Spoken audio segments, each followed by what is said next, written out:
Welcome to episode 735 of People Behind the Science. I'm your host, Dr. Marie McNeely, and today I am looking forward to speaking with our guest, Dr. Gareth Fraser. This episode is made possible with support from our sponsor, New England Biolabs.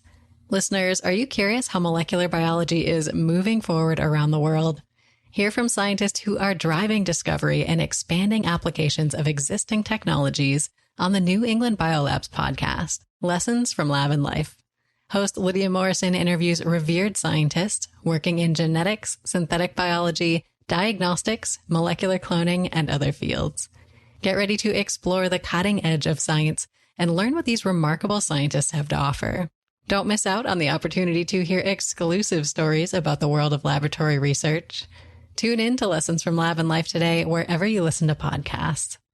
And today, Gareth will share stories from his life and research. So get ready to meet another one of our fantastic people behind the science. Every day, discoveries are made that will change our understanding of the world around us. Dr. Marie McNeely is here to bring you the brilliant minds who are making these discoveries so they can share their incredible stories and take you on an amazing journey. Welcome to People Behind the Science.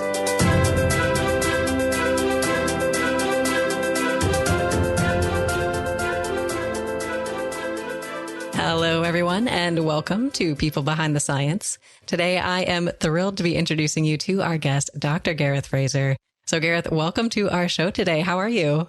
I'm great. Thanks so much for having me. Well, Gareth, we are excited to have you with us and looking forward to learning more about you and the work that you do. But first, let me give our listeners a little bit of information about who you are and how you got to where you are today. So, listeners, Gareth is an associate professor in the Department of Biology at the University of Florida.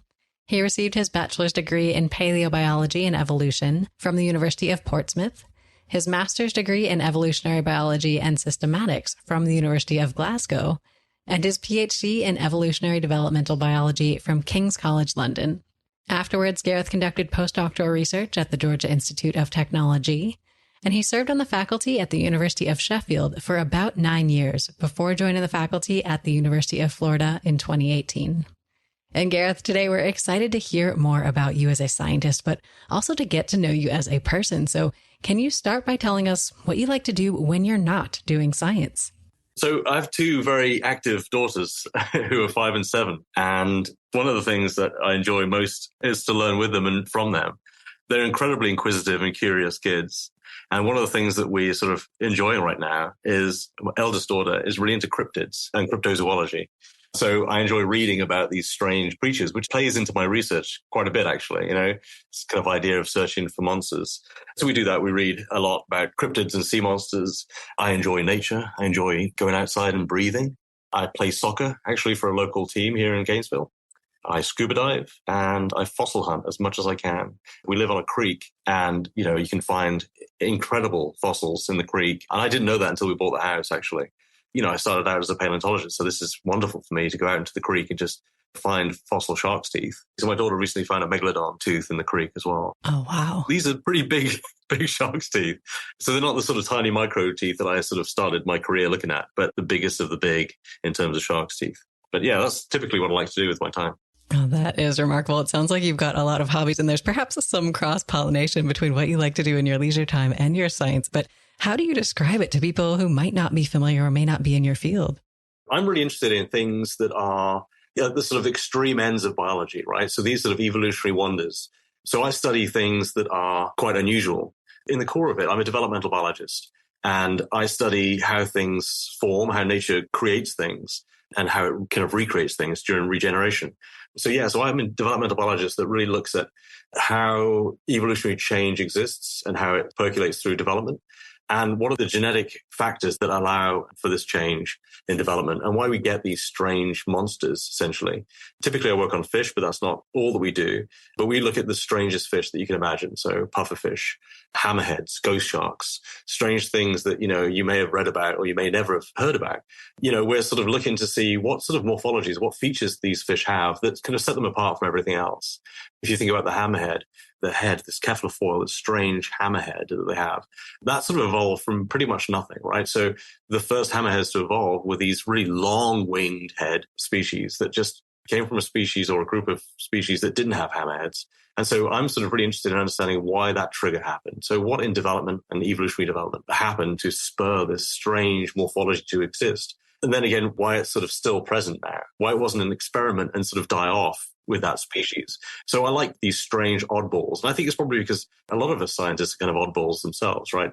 I am too an oddball to some extent. And so I think I sort of like that sort of idea of understanding oddness and strangeness, and definitely sort of coming from a paleontological background.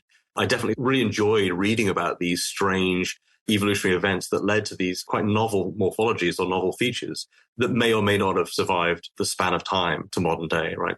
But, it all has quite important implications. So I'm not just a zoologist looking for strangeness. I'm actually looking at sort of organisms and understanding why things have evolved. And maybe there's a reason for that, right? And maybe there's an important sort of biomedical link that we can use to sort of understand that better and make a connection, not just within that one species, like one group of organisms, but across the board in terms of all organisms or even all vertebrates. Oh, I think that is so cool. And it must be quite exciting and motivating to be really solving some of these mysteries of biology. And I think having this motivation in your life can help you both sort of in everyday life, but also in your science. So Gareth, do you have a favorite quote or a saying or maybe a force that really keeps you motivated and inspired in the work that you do? Yeah, the thing is, I've always been interested in this sort of thing. I grew up in a small beach in a very small town in Wales, in the UK, and we lived on the beach. And so I was always fascinated by the ocean. It was a particularly dark and murky ocean that we lived next to, or part of the ocean anyway. And I think that I've always been very sort of inquisitive and very curious about what sort of lies beneath. That's been a trend, I think, throughout my career, and that I question things quite a lot. I like that. And so I think the sort of motivational quote or the motivational ideas that I've always been a thread throughout my career is this idea of staying curious and staying inquisitive. And I think that, so many people have said some version of that, right? So whether it's, Stephen Hawking, who I actually met in Cambridge, oh, wow. who said something to me actually that was very similar, but it was basically keep asking your questions, But that sort of sense, and I think he even said in one of his most famous quotes, which is, remember to look up at the stars and not down at your feet, try to make sense of what you see and wonder about what makes the universe exist and be curious. And I think that's really the thread of my career, is just to be curious. I have kids now and I want to think like a kid.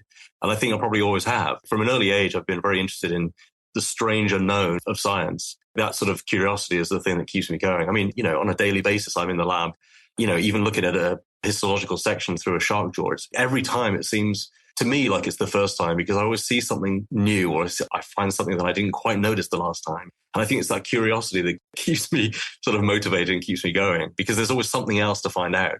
So, stay curious, stay thinking, keep questioning. Oh, I love that. And I think this curiosity is a powerful force in science. And you mentioned, of course, Stephen Hawking, a tremendous scientist and role model, I think, for so many people. When you look back on your own career as a scientist, Gareth, are there particular role models or mentors or people who really stand out in your mind as having a big impact on you? Yeah, I mean, there are many, many people that have had a huge influence on my career, the way I think and how I've gone about my science, down to my high school teachers. I actually had a great geology teacher. He gave us the freedom to be creative and to think about things in a different way. And I think that was really my first eye-opening experience, where you had someone not telling you what to do, not telling you what to think, not telling you how to say things, but just to think. And I think that's a really important for everyone, not just scientists, but for everyone, just to take stock and have time to think and be a bit creative. He fed my inspiration for paleontology, actually. We had numerous conversations about, the evolution of life in a geological setting. And he knew, I think, that I was very sort of passionate about that. I had a fascination and I didn't really know how to take it forward. And so he was the one that really sort of instilled this idea in me that there's a potential career there. You can do basically whatever you want. And if you're passionate about something, then why not try and chase that passion?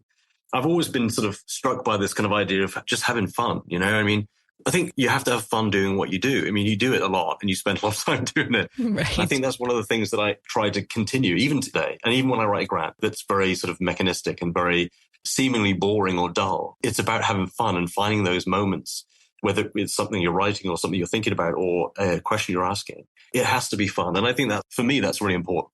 If I'm not enjoying what I'm doing, if I'm not enjoying the work that I'm producing or the questions I'm asking, then there's no point doing that, right? I mean, sure, they might be important, but if they're not fun to me, then I don't really want to spend my time doing it. So I think that that's something that I think he probably instilled in us, that we can think about school or learning in a very fun way. And we had also a history teacher that was also of a similar sort of ilk in terms of his instruction, where he was a bit more free and creative. and allowed us the time to think and be a bit more creative ourselves. But I think that was kind of important as a sort of starting point for a young scientist to think creatively about the work and about the learning process. Anyway, so he was someone that really instilled that idea that you can chase your dreams and you can be creative and think about things that are ultimately fun and worth your time. So we can sort of cut to my PhD, where I had an incredible advisor, Moya Smith. She's retired now, but is still incredibly active. One of the things that she sort of instilled in me was this idea of wondrous fun. It's just, she was my motivation most of the time because she was the most enthusiastic person that you could talk to about science. She's incredibly inspirational. She's someone that I give a lot of credit to in my career because I learned a lot from her and I learned a lot of methods of inspiration from her. And I think if I'm her age, still thinking the way she does, I'd be very happy. Oh, that's wonderful. And Gareth, it sounds like you had some truly phenomenal teachers and mentors, particularly in these formative years of the early part of your career. And you mentioned, of course, that you grew up near the ocean and quite interested in it. Can you walk us through a little bit this scientific journey that you had and where the interest started and how you got to where you are today? Yeah, of course. My scientific mind was seeded as a very young kid, and it seems very strange to think about this, but my parents divorced when I was quite young. I was 7, I think. But what that meant was that we were sort of in 2 different households with 2 different ways of bringing up kids. And my dad was a bit more loose and a bit more fun, I think, in the sense that he would allow us to do things like play on the beach, go with him night fishing, watch movies that we probably shouldn't have watched. For example, Jaws when I was 7. But it was all these sort of experiences that I had that, really got me thinking about the world in a very different way. And I think I was isolated in terms of where we lived, the environment we lived in, the people we interacted with. I didn't know scientists. I'm also a first-generation college student. I didn't have a background of academia where, I had parents that were telling me this is the career path for you. I mean, I think they just wanted us to have fun and be kids. And along the way, you'll learn and pick up things. As kids, you're a sponge. I think my dad absolutely thought that way. So he introduced me to a lot of things that, really sort of seeded my fascination with science. And I think I was a scientist before I even knew what science was, right? We also lived on a beach in Wales. It was a Jurassic limestone beach. We're incredibly fortunate to have this exposure, but we would find fossils on the beach, ammonites, belemnites, really strange things in the rocks that weren't just other rocks, or they weren't minerals of some description or strange sort of other features. They were organisms, or at least remnants of organisms. I was 7, 8 years old on a beach thinking about past life and extinction and evolution, even before I knew what any of those things really meant, right? At the same time, watching movies like Jaws and thinking, what is going on? Right. What is this world that we live in where these incredible monsters of the deep, there are things that you're finding in rocks. There's evidence that time is something that we don't quite understand, right? I wasn't thinking about it in the way that we do now as adults or scientists. I was thinking of it in a kid mind, where I was using that as my escape from the troubles that my family were going through in terms of my split family and the other things that were going on. But, it was that sort of escape, that sort of daydream that I was having that sort of turned into a career. As I sort of went through school, I picked up on a few things. Like I mentioned, a few teachers would sort of comment on that, I had a passion in geology or evolutionary biology or something. So that sort of led me, I think, to this idea that maybe for my degree at university, which again, like I said, I was a first generation college student. So I didn't really have the familial push to do this. It was just something that I felt inclined to do. I needed to learn more about.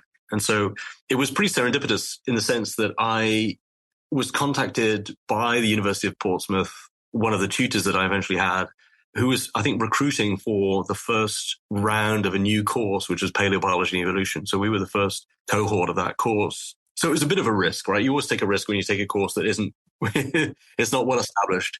It's at a university that I didn't really think that I would be interested in the first place. But what it had going for it, it's a historic port on the south coast of the UK. It's right next to the beach. There was lots of marine biology in the course. So, they sold it to me pretty well. But, the bulk of what we'd be doing was geology and paleobiology. And so that really sort of sang to me. Why wouldn't I choose a degree where I'm having fun every day? And I really enjoyed paleontology. I still dabble in it now. I mean, I'm an evolutionary developmental biologist now, and I've sort of shifted my career path slightly. But I collaborate with paleontologists. I write papers about fossils. But yeah, so I did a degree in paleobiology and evolution, and I really enjoyed it. I was learning a lot about how the field of evolutionary biology was going, and I just felt a bit stifled by the rocks, actually. I think I got to a point where I sort of really enjoyed thinking about genes and the evolution of form and development, actually, and how things change in real time. I've always been fascinated with marine life, or fishes more generally. And I thought, well, I could sort of try and think about combining my love of the Earth's past with this changing direction of organismal biology, where we're starting to think about evolution in a present time where we're looking at development, we're looking at genes, genomes. And it was through that time that I thought, yeah, I'm going to go and study genetics because I didn't have that background actually.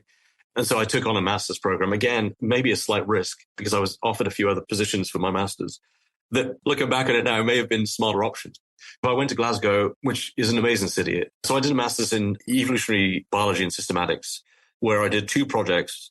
One of them I decided to do a very sort of classic genetic study, looking at ectoparasite genetics and the co-speciation of organisms in a parasitic sense. So it was parasites on birds, actually. And it was really fun. I learned a lot about evolutionary change and population structure and how these 2 sort of organisms might co-evolve. It was incredible. But for me, that was quite a structured and serious scientific exploration.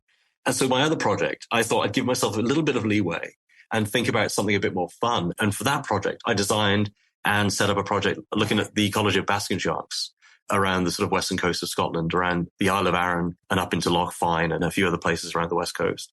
And only because I'd heard, and at the time I'd been reading a lot of books about the natural history of Scotland and the history of the liver oil industry in Scotland. And the vast majority of that was taken from basking sharks. And so basking sharks were killed en masse back in the late 1800s.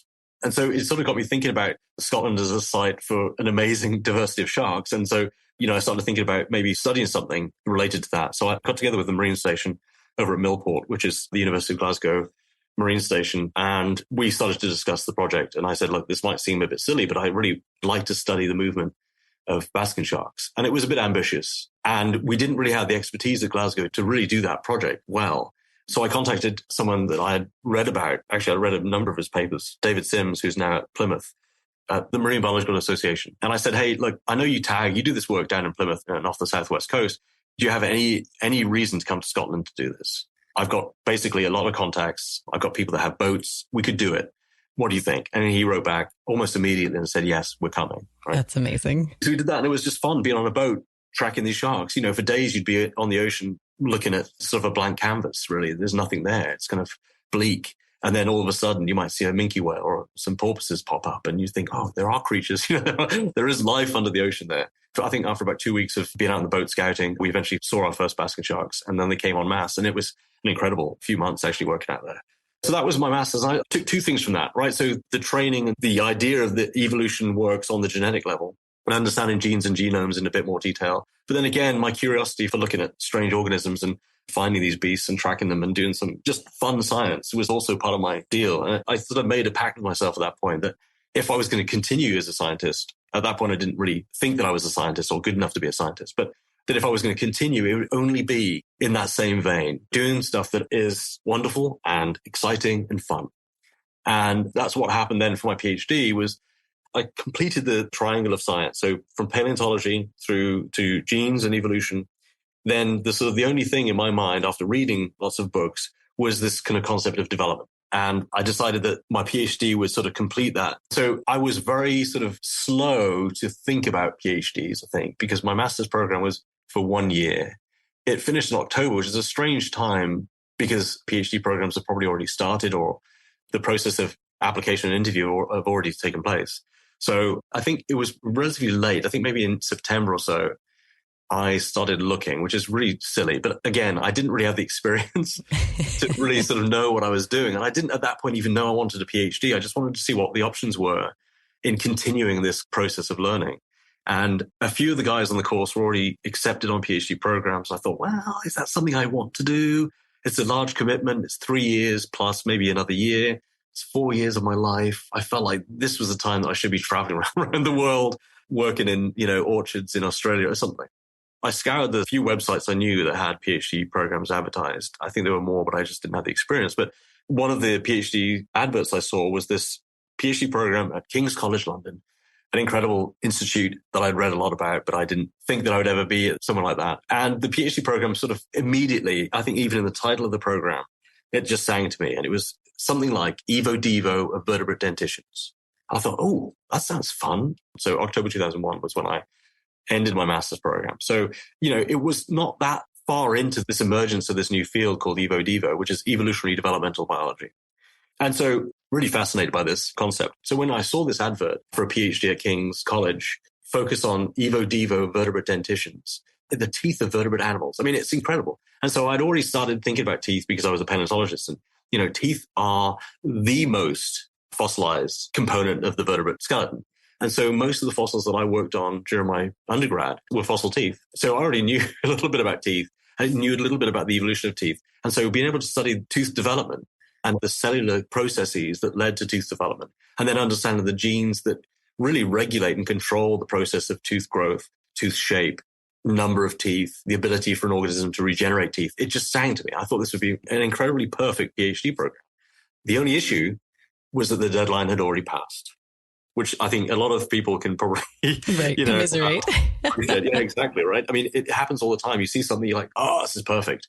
And then it's too late. And so, of course, but I decided to go ahead and email the person on the end of the advert, Professor Moyer Smith. The email address was there. I said, well, you know what?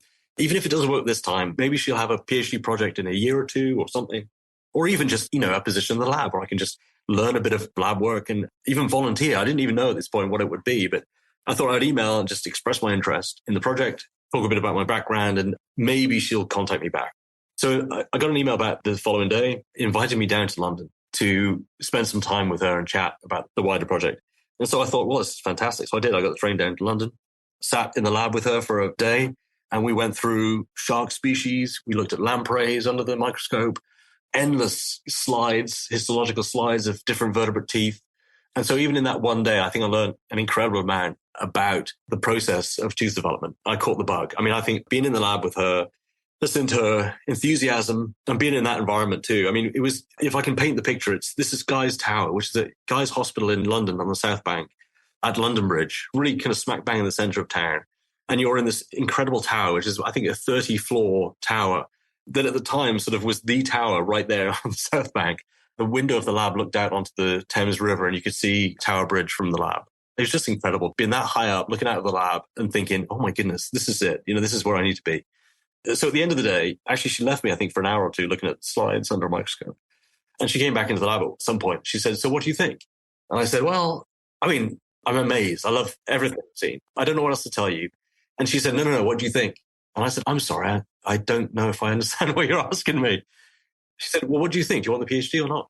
I think I was just blown away. I was like, well, of course I do. What had happened was she had already offered the PhD to someone else, but for one reason or another, they couldn't start for another 6 months or so.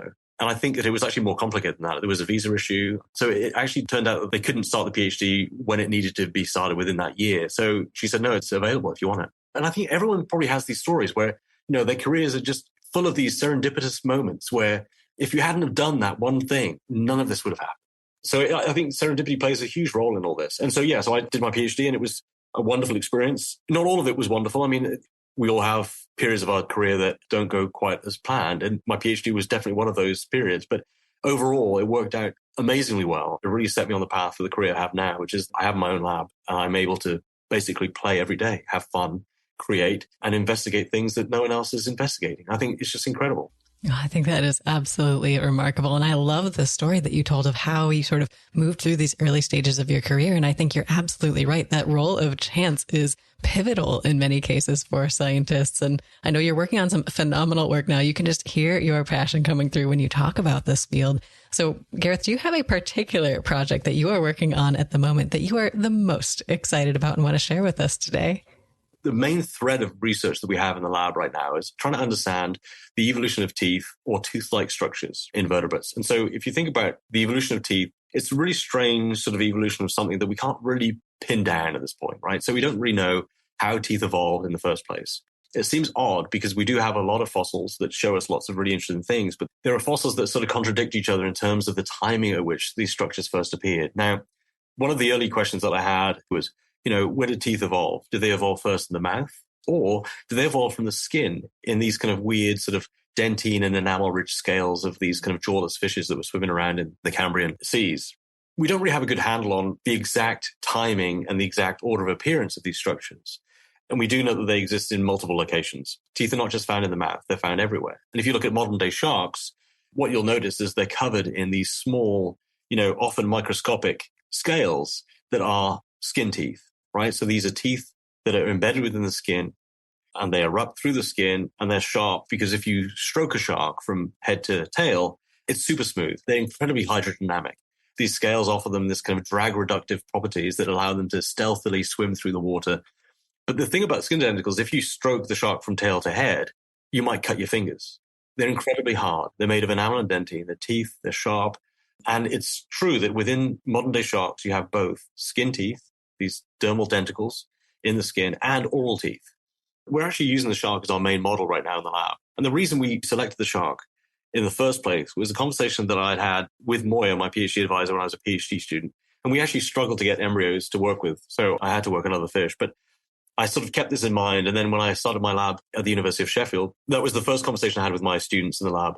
If we want to study teeth and we want to study the diversity of tooth-like structures and potentially the regenerative properties of teeth, what organisms should we be looking at? And I think we all collectively looked and nodded, yeah, sharks. It has to be sharks. From an early age, I've always been fascinated with sharks. And so I thought, well, actually, this would be a really interesting sort of idea because it's not a typical model. I mean, if you think about the models that we have in general developmental biology, where people focus on tooth development, typically you're looking at mice as a mammalian model. And mice have one set of teeth. They never regenerate their teeth. They just have the ability to renew the material that makes their incisors. They have these continually grown incisors. But other than that, I think they're not a particularly great model if you're looking at tooth regeneration.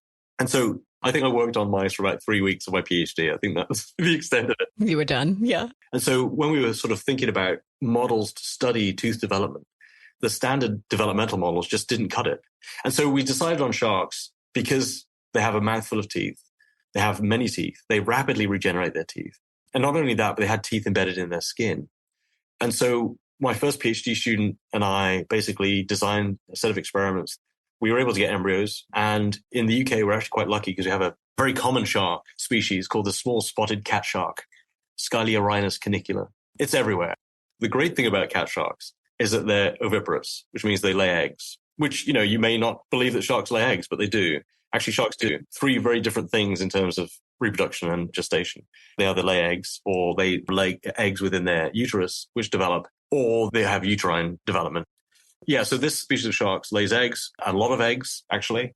And so there are certain parts of the UK where you can go and find a huge amount of these eggs and basically pick them off seaweed like apples off a tree and collect as many as you want. And we actually collaborated pretty early on with a group at the University of Bangor in North Wales, where at the time there was a guy who worked for the biological sciences that was their collections manager. And he knew everything about this species. And he would be able to get hundreds of eggs at any given time. And he would stage them in a way that we could just order a specific stage of embryo, which is incredible. So we could order a stage of embryo that was just preceding that stage where they start making teeth.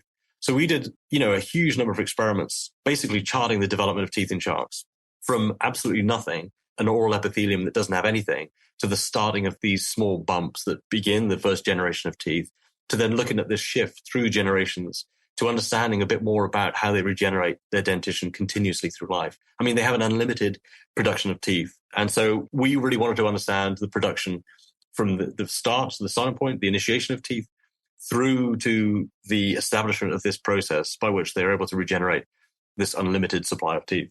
So the project that I'm most excited about is really understanding the sort of the stem cell basis to tooth regeneration in sharks. The important thing about this question is not just about understanding how sharks make and replace their teeth. It's really about vertebrates more generally, because one of the things that I try and say this in scientific presentations that I give, sharks have the same cells, they use the same genes to make their teeth, and they produce the same tissues to make the same teeth that every vertebrate has. And so I think that's one of the things that seems to amaze people, is that sharks are incredible models for vertebrates more generally. And so if we can basically make the connection between the tissues, the cells, the secreted tissues that occur in the shark dentition, and show that they're almost exactly the same as what we have in our mouths. And when we develop our teeth, we're undergoing the exact same changes and morphogenetic shifts that sharks do. And so what that means is that we have an incredibly powerful opportunity to study something that is so far from humans. Think about 450 million years of evolution, but the exact same process occurs. Of course, there are differences, but essentially it's the same materials. If we think about the genes that are controlling this whole process, the same genes are occupying the embryonic human mouth as they are the embryonic shark mouth to create the same structures that we use for feeding. And so if you're thinking about, ways in which you can creatively come up with biomedical therapies to make a third, fourth, fifth generation of human teeth. We need to look at these organisms that are able to do this routinely and naturally before taking that information and trying to then manipulate these organisms like mice that don't do it. So this has been sort of the main project, I think, in the lab from the start of my lab. It's been the sort of the central theme, which is how do teeth form? How do they evolve? Where do they evolve first? And, how you can keep that process going. And what's really interesting is the tissue type or the tissue layer that teeth come from. It's called a dental lamina, right? It's a specialized epithelial tissue that teeth are born from. And it houses these important dental stem cells that allow for true regeneration of the dentition. And in humans, we have that same set of dental stem cells. But the difference between the dental lamina in humans and the dental lamina in sharks is that in humans, we make our second set of teeth, which is a partial second set. Our molars are never replaced, but the rest of the teeth are. So after that second set of teeth form, and even later on, when you get to your sort of late adolescence, when your third molar or your wisdom teeth form, they're still utilizing that same dental epithelium, that dental lamina, to create that final tooth. And then that sort of whole system breaks down and starts to degrade, actually. And in sharks, it doesn't degrade and break down. It's maintained as it was when it first appeared in embryogenesis. And so it's this really incredible tissue that's an embryonic tissue that was evolved and developed for this one function, which is to produce and maintain the development of teeth. And it never dies. And I think that's incredible to think that you have the same unit in two very distinct, very different organisms, one where that tissue breaks down and you stop producing teeth, and one where you maintain that tissue and it continues to make teeth and it doesn't stop. Think about this. The Greenland shark, deep water shark, a few years ago, a paper came out that basically worked on elements of the eye. Anyway, it basically came up with this concept that the Greenland shark is probably the most long-lived vertebrate because it can live between 400 and 500 years. And so for me, as soon as I read that paper, the first thing that came to mind was they make a lot of teeth. So the cat shark makes probably a set of teeth every 2 weeks during its sort of juvenile phase. Maybe it slows down a bit in adulthood. Maybe it makes a generation of teeth every month, conservatively. But there are some sharks that we know in adult zebra sharks, which have an incredible number of teeth, make another set of teeth every 10 days. And if you think about that turnover, just think that if we're conservative about this, even if it made a new generation of teeth every 3 months or something, for 500 years, that's an incredible amount of teeth. And so to maintain this embryonic tissue for 500 years, creating the thing that it was born to do, make teeth, I think that's incredible. So why is it then that we look at these other vertebrates? So some mammals have a single generation. Some mammals have 2 generations of teeth like us. This is the typical system, which is called diaphyodonty. But some mammals like elephants and manatees and rock wallabies, they may be able to produce a few more of their molars because they have this strange, like a conveyor belt of molars, because they eat such harsh silica-rich food, grasses or stuff within sand. So they're kind of grinding away their teeth. So they're replacing those teeth quite readily. But for the most part, mammals don't do that. And I think that's kind of an incredible thing to think about, these two almost identical structures, one that breaks down and the other one that doesn't break down and continues. And it's crucial for the ecology of those organisms. We, I think, benefit from the fact that we don't make our teeth over and over again or regenerate our teeth over and over again because we have a dentition that's perfect for omnivory. So we have molars that are able to grind and process plant material. We have sharper teeth at the front, the incisors and the canines that are able to tear through flesh. And so the idea is that our teeth are very efficient because they occlude and they come together and they occlude. And in a normal, healthy, perfect dentition, your teeth would come together perfectly and process very efficiently. Now, if you were to regenerate your teeth a third time or a fourth time or keep going, the chances of the new teeth misaligning and not allowing this efficient occlusion are quite high now. So we need to reduce the number of teeth we have in order to basically focus the efforts in development to make sure that occlusion is more efficient and it works perfectly, right? And so we think this is probably the case, right? So sharks don't really have that problem. They don't really need to occlude because most of what they eat is about chomping or processing very hard stuff. So you just need flattened teeth, just crush that immediately and then process it to the back of the mouth. So we're really interested in this kind of, not just the idea that sharks are able to regenerate their teeth, but really what that means for the rest of the vertebrates. And is there something that we can do by looking at shark dental tissues and the dental lamina in particular, and the stem cells that maintain this whole system, and sort of ask questions about why humans have stopped this process and have broken down this dental lamina and have stopped the production of teeth.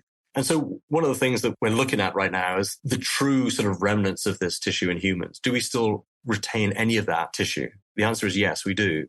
And so what's interesting is that it's actually quite rare, but in some humans, these little blobs of the dental lamina that are remnants of the initial embryonic dental lamina are retained within the gum line. and they just sit there. They don't really do anything. But what we do know, actually, work we did a few years ago showed this, that they still retain some of this stem cell mechanism that would have made new teeth. But instead, they're very quiet. So we call them quiescent cells. They sit there. They don't do very much. And for most humans, you'll never notice those cells exist. But in some, and it's very rare, in some, they become tumors, ameloblastomas, odontomas, or other epithelial tumors that will grow within the mouth and cause some issues. They're actually benign tumors, but their growth is quite rapid at times. And so they can become quite problematic if they grow out of control. So we do know that those cells still exist. And so we're trying to sort of now basically bridge that gap between what we know is a very controlled growth of the dental lamina in sharks and the ability to make teeth in a very, very, very controlled pattern compared to the humans, which retain some of those little broken down bits of the lamina that may then trigger something later on. And in some cases, it becomes this tumor in the jaw.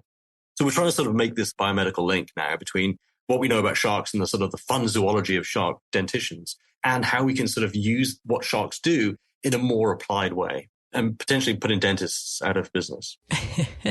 Well, Gareth, I think that is so cool. And listeners, if you are looking for more interesting science, New England Biolab's podcast, Lessons from Lab and Life, is your source for staying informed about the most up-to-date molecular biology breakthroughs. Host Lydia Morrison interviews prominent scientists and delves into their research to uncover how their findings affect society in meaningful ways. Tune in to learn from the experts and get a glimpse of the cutting-edge advancements being made by scientists around the globe. Don't miss out on this opportunity to gain new knowledge and stay informed on the latest discoveries. Tune in to Lessons from Lab and Life today, wherever you listen to podcasts. So I know earlier, Gareth, you mentioned that maybe not everything went as planned in your PhD. And I think these struggles, these failures, these sort of unexpected outcomes are so common in science. So we love sharing these stories. So do you have a favorite story of a struggle or a challenge that you faced that you could tell us about? I do. And I think it's probably quite common.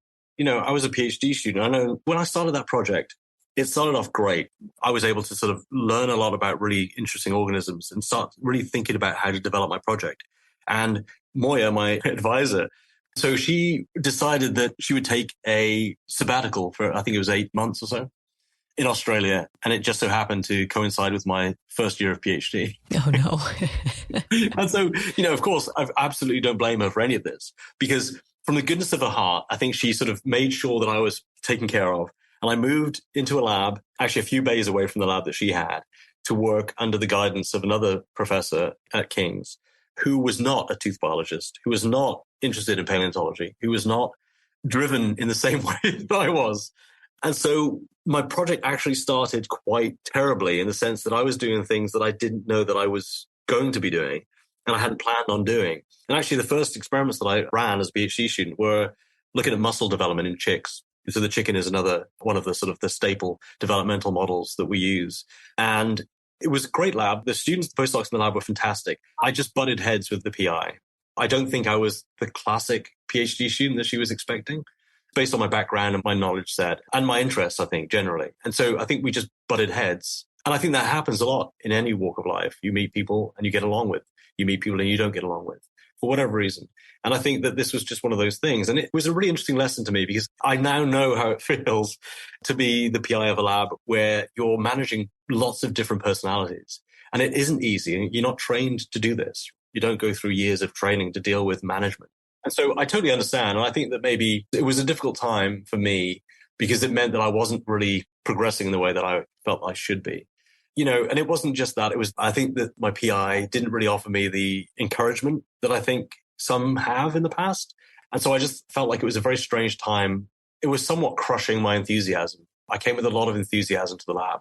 And a lot of expectations, I'm sure, too. And this just wasn't meeting them. Yeah, exactly. And, you know, for the project to shift so dramatically and so quickly, it stifled me somewhat. And it's not that I was bored. I don't think I ever got to a point where I was bored. I was just frustrated because the work I was doing wasn't the direction that I wanted it to go. And it wasn't in a topic or a subject that I was particularly excited by. And my PI had an expectation of me that I didn't meet, I'm sure, which happens. And, you know, I had an expectation of them that they didn't meet either. So we decided to part ways. And I sort of made the decision to leave the lab thinking that that was my career over before it had even begun, really. And so that was a hard time for me, I think, because I had to make that hard decision that doing what I was doing at the time wasn't why I was doing science. And I felt like if this was how I felt about the science in this more advanced setting, that maybe I'm not cut out for it. I think all scientists probably have this seed of self-doubt running through them forever. I mean, it's obvious that this is a big thing that a lot of people suffer from, this imposter syndrome. You know, you can call it whatever you want, but it's the same thing, right? And, you know, and I had that in bucket loads, especially when you're told you're not good enough and the work you're doing is not up to scratch, up to the standard of the lab. It was really hard. And so the good news is that I think my enthusiasm and my love of science and my communication with other members of the department and the school meant that I had lots of support. And so when I eventually submitted my letter of resignation to the dean, it was met with, this is not the end. We will find somewhere else for you to be and to do the work you want to do. We don't want to lose you. Whereas I think I thought when I submitted that someone would breathe a sigh of relief and say, great, good that you're off of the books. Right. You can go on your merry way. Thanks for trying. Yeah. Exactly. Thanks for all you've done for us, but bye. But that's not what happened. And, you know, actually a bunch of the professors in the department and in other departments rallied round to try and poach me. And yeah, I don't think I expected that actually. And I really have to thank all of them because, you know, I spent a month in one lab, a month in another lab. And it was like I was interviewing the lab almost, like they were giving me the opportunity to sit and play and think about whether this was the place that I was the happiest at. But then actually another professor from another department actually, who knew Moya, my advisor, pretty well, and I had very minimal contact with him. And, you know, he just called me over to have a chat one day and just said, look, what are your options? And I said, these are my options. And he said, well, add this to the list. Why don't you come work for me? And at the time, he was who I thought I could be in the future. You know, this kind of like realization that he's kind of me. He's got the same enthusiasm that I have. He's got the same sort of question bank in his head. He was playing with things. He was a chick biologist that worked on neuropressed cells, you know, and he really had a fascination for the stuff I did. And he liked the idea of having strange organisms in the lab. And, you know, he had a few other people in the lab who also had the same strange, eclectic thought process that I had. And so it just seemed like it was the perfect place for me to transfer my work and, you know, feel at home. And I did. I immediately felt at home. We had a glorious time for the rest of my PhD. But the difficulty was that my first year was incredibly hard. And trying to sort of overcome that imposter syndrome, trying to overcome the thought that maybe science isn't for me, even though I put so much time and effort into thinking that that was going to be it. Again, it's serendipitous. You meet someone or you meet a group of people that allow you to be you. And I think that's so important. It was just fantastic. And so I was able to play. And that was actually the first time we got sharks into the lab was in that time, in the second period of my PhD. And it just became such a fun environment to work. So that was great to overcome, but it was very difficult that time. You know, and even talking to your family about all of the training you've done up to that point, all the money you spend, you know, get to that point. And it's probably not that it's pointless or it was worthless, but that it probably wasn't working out the way you'd planned it to. Yeah, I don't know. It's one of those things. I kind of look back on that. Everyone does this where they think, you know, what would I say to my younger self if I could know what I know now? And I think that, you know, I would just put a hand on the shoulder and say, look, there's a world of opportunity, regardless of whether you stay on a program here or what. I didn't know the opportunities available. And I think now I advise lots of students to think about all of the options, not just academic options, but all of the options available. Because you can be a scientist and not have a PhD. You know, you can be a scientist and not have a university degree. You can be a wildlife photographer and know more science than a scientist that works on the ecology of those organisms. You know, and so the world is so rich with opportunity, I think. And I think kids, when you go through school, you go through university, and you think about, oh, I need to get on a program. I need to keep going. I need to, you know, do the next thing. Your mind is so closed off with the opportunities that are all available to you and may just be around the corner. You just haven't sort of opened your eyes enough to see them. But in my case, staying on track was the best thing to do. And so being able to sort of shift focus slightly away from the sort of negative period of my PhD and find a very happy place. And I know that was a very fortunate move. And I know that, again, that was serendipity. And it may not have worked out that way, but it did. And I'm the sort of product of that moment. Absolutely. And I think finding that fun, supportive environment that is a good fit for you is sometimes very difficult, but it can make all the difference in terms of the success of your scientific career. And it sounds like in your case, you were able to find that fit eventually, though it took a little bit of time. And we love celebrating the successes in science in all forms, because I think these struggles, these failures, these challenges are all too common. So Gareth, do you have a favorite success story that you'd like to share with us all today? I have so many. You know, some of them are very classic success stories. You know, I just got tenure at university, which I think a lot of people sort of put so much stress and thought and energy into that it's one of those things that I think all of those moments, whether it's you get your PhD or you get a big paper out or your first paper or you get your first press piece, or you get tenure at university, you make full professor, whatever the stage of career, and you get that sort of that accolade or that lift. I think for a lot of us, it all comes as quite an anticlimax. And if you're sort of thinking about your career and the way you direct your lab and what you're learning and what you're trying to find out, I think those are the things that really keep us going. I mean, maybe there are people who are in academia that get lots of pats on their backs. But I feel like academia is one of those career paths that doesn't really offer you that. It's quite brutal in the sense that you have to motivate yourself and you have to praise yourself. And those little moments you do have to celebrate, often on your own, but, with your lab or with your colleagues or your collaborators or whoever it is, because other people aren't going to do it for you. And so, even tenure comes around. It's almost a year, the process. And you eventually get the letter that says, congratulations, but you don't feel like you've really achieved anything by that point. You just think, well, yeah, of course, great. Okay, now I can do the next thing. And I'm busy with a paper or I'm busy with a grant. So I don't really have time to sit and think about this. And actually, my wife is very good about taking these moments and saying, no, this is really big. This is a really big deal. You should stop and think about this. And we should go out and celebrate or something. The successful moments or the moments of success that I really think about are these little things that happen. Like, as a PI, I still go in the lab and I still do lab work because that's what got me here and that's what motivates me and that's what still motivates me. It's being able to go in the lab and do something very simple like section a shark jaw or section the head of a new shark that I haven't seen before and discover something else about it or about the system that I didn't know before. And for me, they're things that really feel like wins because it means that I'm still capable of achieving something scientifically. It means that I am still capable of doing the techniques that I've learned many years ago. And I'm still capable of discovery. Yeah, those little moments are really incredible. And so probably what I should say is that I can go downstairs, section a jaw of a shark and stay in it and learn something that I hadn't known before.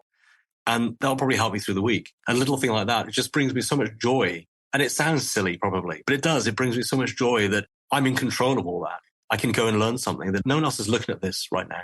And I think that sort of gives me some burst of enthusiasm and motivation. But, there is a story that I can tell, actually. It's kind of interesting. We recently, maybe 2 years ago, started a project working on ghost sharks. So chimeras, which are, relatives. They're cousins of sharks. They're part of the same group of chondrichthyes, so the cartilaginous fishes. But they're very separate from sharks. I think they evolved, or they split probably from sharks about 400 million years ago. So if you think about timescales, we're about as close to sharks as chimeras are. So even though they have this somewhat similar set of morphologies, they're about as distant to sharks as we are to sharks. So they're quite incredibly sort of isolated group of organisms. And they evolved pretty early in vertebrate evolution. But what's really interesting about this group of fish is that they're really hard to study. Typically, they're deep sea fishes that you typically find if you do deep sea trawls of the North Sea or something. You pull up some of these things in a net, you go, whoa, look at this thing. And I think a lot of them are described based on adults that you find when you pull up a trawl and you happen to have one. And so if you look at these, they're all incredibly strange fish. They've either got strange noses, long noses, shovel noses, strange heads. They're weirdly slimy. They're not like sharks and covered in denticles. They're actually naked and very slimy. They have a dorsal fin spine that gets caught and it's venomous, actually. So you can get a buzz on your hand if you stick yourself with one of these things. Anyway, I've always wanted to study them. And my collaborators have always thought about these fish because they have some really unusual morphology. But again, you can only really study them as adults. And so they're strange because they have a tooth plate, not teeth like sharks. They have a tooth plate. So there's amalgamation of dental secretions, all dentine, no enamel. Some people call them ratfish because they have these dentitions that look more like rat or rodent teeth than they do sharks. So I was given the opportunity to teach on an REU program, which is a research experience for undergrads, out at Friday Harbor, which is the University of Washington's Marine Station. And so I jumped at the chance of going out to teach. But at the same time, I thought, well, actually, this gives me an opportunity to study a group of fishes that I've never been able to study, and I would love to. And that's the chimeras, because the Pacific Northwest, which is one of 3 places in the world that these fishes come into the shallows to breed and feed during the summer months, and maybe say long term, we don't really know very much about their movements. But so South Africa is one place, the east coast of Australia is the other, and then the Pacific Northwest. So I thought, oh, this would be a great opportunity to study these chimeras. And the species out in the Pacific Northwest that we study is called Hydrolagus colei. And this is the spotted ratfish, right? So it doesn't sound very fun. Right. But they're ghost sharks. And I think, we've used the term ghost sharks because people seem to like that term more than ratfish, especially in the press. So I got the opportunity to go and study them. And what's really incredible about these fish is that they don't have a dentition like anything else, right? They have these weird tooth plates. And they're naked other than that. They don't have denticles like sharks. But what they do have is this really strange morphology, this unit that sits on their forehead, only in males. I'll try and describe it to you. It's a club-shaped, articulated arm that is sitting in a cup in the forehead, and they are able to shoot this thing out. So it's similar, but not the same. If you think about an anglerfish with this huge stalk with this light, this bioluminescent light on top, it's kind of like that. But instead of just the stalk sticking out of the forehead, it actually sits back into a recess, like a cup within the forehead. And so it's kind of flush to the skin. And then when they need to use it, they stick it out. But we don't actually know what they use it for. There's been some recorded documents that suggest that these things are used to grip down on the female pectoral fin during copulation. Because actually sharks do this, right? So they use their oral jaws and teeth to bite down on the female's pectoral fin and then wrap their body around during copulation. Now, chimeras don't have the same jaw or teeth system that sharks have. And so chimeras had to sort of think of a new way to do this. And we think they use this strange, we call it a tenaculum, this head clasper, to do that. Because at the end of the club, the bulb on the end of the club is covered in teeth. Those teeth look like teeth in the jaw of the shark, which again is so strange. So when I got the call to go out to Washington State to study these fishes, that's the thing that I had in mind. I really wanted to try and understand what this strange structure is, what it's doing, how it develops, and whether those teeth are teeth. It doesn't have any denticles. So these can't be denticles, but they could be a population of denticles that have appeared in chimeras when they don't have denticles, but they could have associated with this club. Or they could be more closely related to oral teeth, right? And this kind of plays back to my sort of initial question in my research, which is where did teeth first evolve, in the mouth or in the skin? You know, when we started studying this, it really, to me, it looked like a jaw, even though it's on the forehead and it's not in the mouth, but it looked like a jaw outside of the mouth. What was really interesting, and again, another moment of serendipity, someone I knew quite well at the University of Chicago, a paleontologist, who has studied fossil chimeras. He had a paper that came out almost the exact same month I was heading out to Washington State, which showcased a fossil that had a tenaculum, this stalk thing on the top of its head. But instead of it being short and fixed to the forehead, it was long. It drew all the way down the front of the head, over the nose, and it actually touches the upper jaw. So together we decided, probably, I mean, he asked me the question, and I agreed that that's probably what I think was happening, is that when they start making their teeth, and actually in the fossil, they have separate teeth like sharks, that what happens is the competence, so the epithelium, the tissue that actually makes teeth, that has stem cells and all the other tooth-competent cells, probably touched this unit early in development or, you know, even later in ontogeny. And some of that competent material transferred to the end of this stalk and may have provided a safe haven for an oral dentition outside of the mouth. So over time, this long stalk that touches the upper jaw has now truncated. It's basically, you know, reduced inside and is now in more modern and derived versions of this group have become this small club-like unit in the front of the forehead of males. And so we think that over this kind of expanse of evolutionary time, that they've retained this competence of dental tissue. And so we think actually that, you know, it's not so far-fetched to think of this unit as a jaw outside of the jaw and having this really strange articulated jaw-like unit on the forehead, you know, doing the same thing that the shark jaw does in terms of its copulatory assistance. We're now looking at the development of those teeth. We've got a whole string of CT scans and histological sections and gene expression markers to look at that dentition set to see if it truly is a set of oral teeth outside of the mouth. So this is a project we're trying to wrap up right now. But when I was out there, I was able to dive. And part of the idea of diving was to try and find the eggs of these things. They also lay eggs. So can we find embryos to try and chart the development of these things?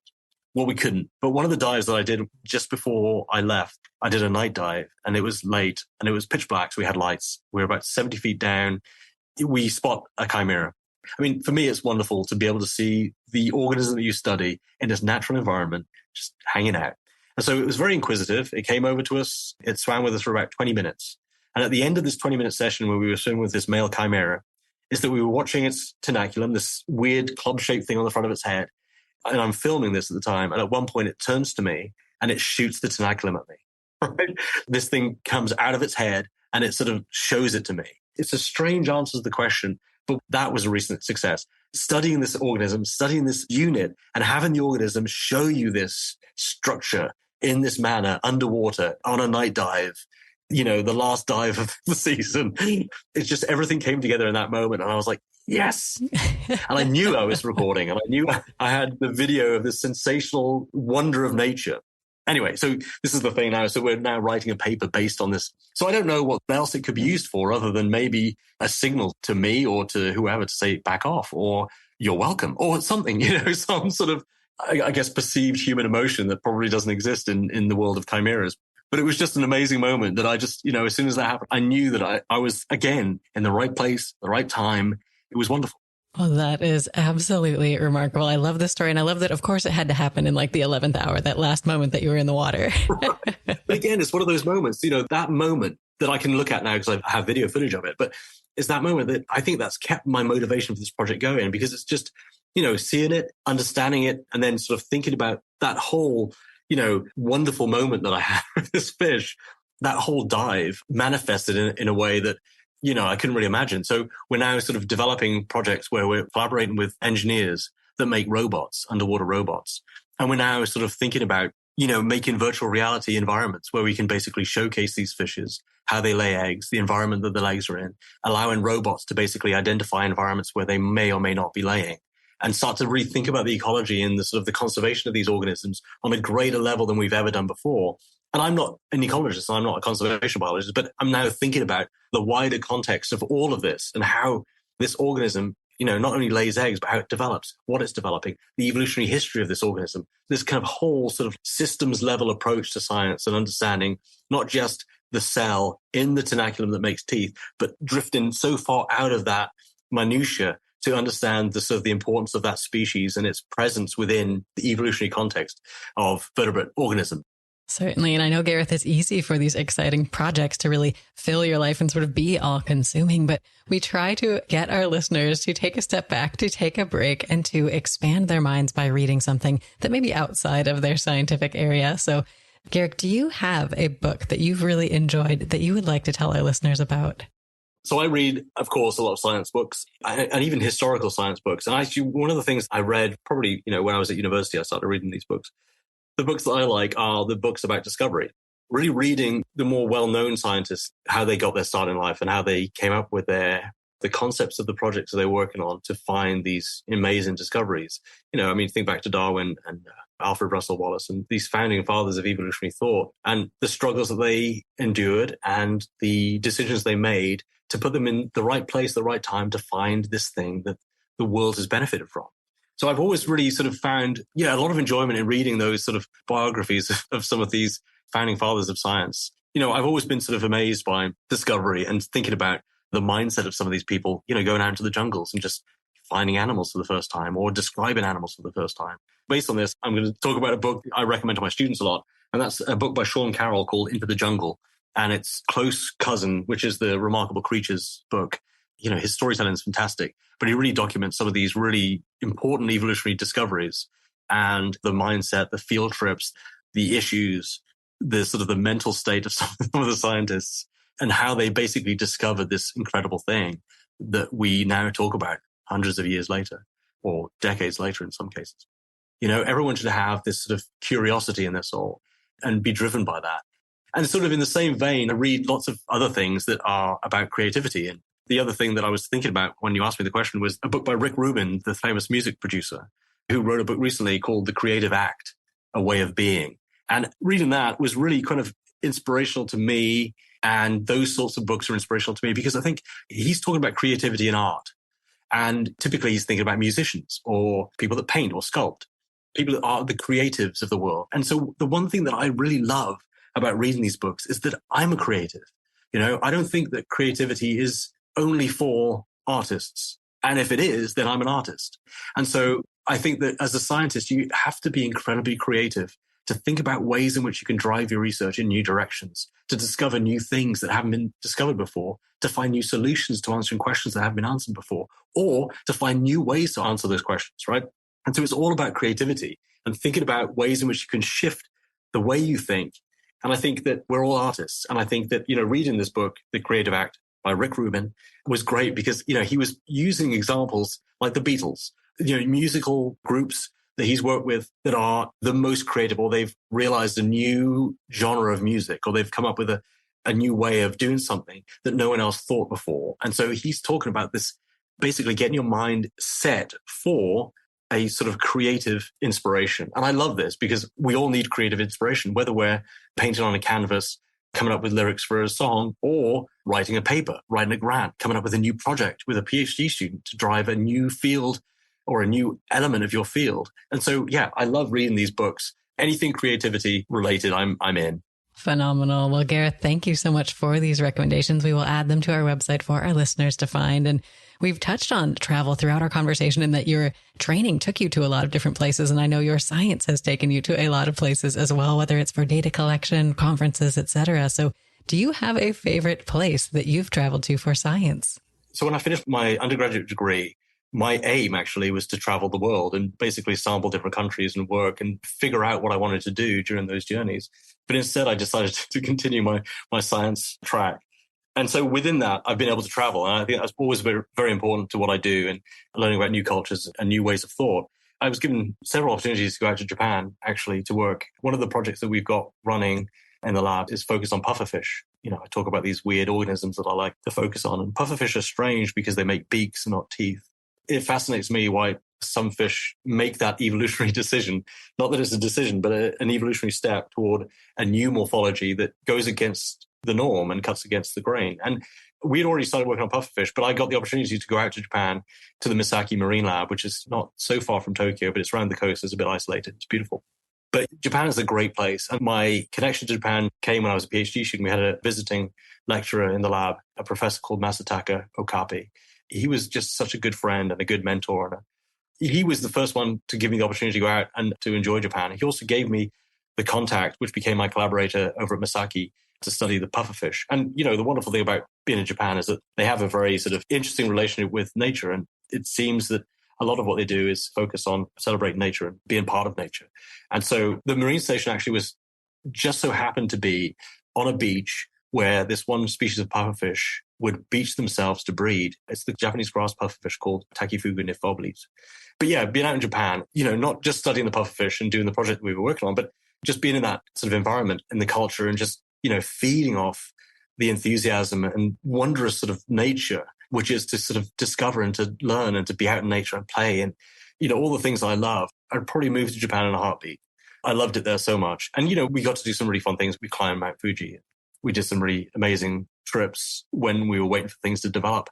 But yeah, so that's one of my sort of all-time favorite places to be, I think. And yeah, science allowed me the opportunity to be there and to study there and to meet some amazing friends. That would be my answer.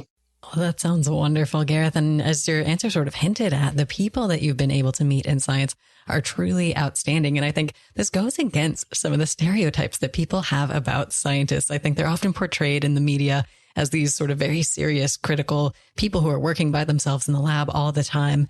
And I think that's just not the case. I think every lab has these quirky, fun traditions, or you just share amazing memories with colleagues over the years. So do you have a story of your own that really highlights this human side of science that people don't always necessarily get to see?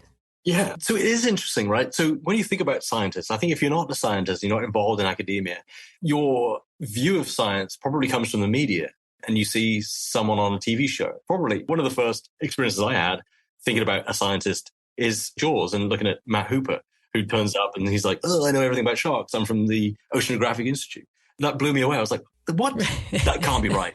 Because in most cases, scientists are always portrayed as these kind of white coat bores. You know, even in comedy sketches, they're always portrayed, you know, in a white coat, a beard, slightly unkempt, with this kind of boring kind of voice, you know.